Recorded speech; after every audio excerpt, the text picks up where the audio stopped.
Iran Israel যুক্তরাষ্ট্র যুদ্ধের কারণে সংকটে পড়েছে দেশের আমদানি রপ্তানি খাত।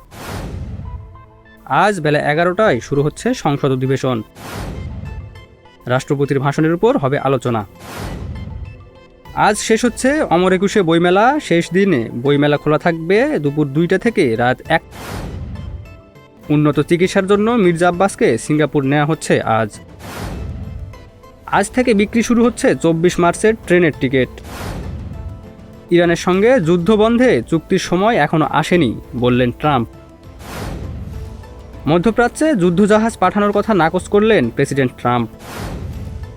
পাকিস্তান ও বাংলাদেশের খেলায় এসেছে সমতা, ফলে শেষ ম্যাচটি রূপ নিয়েছে অঘোষিত এক ফাইনালে।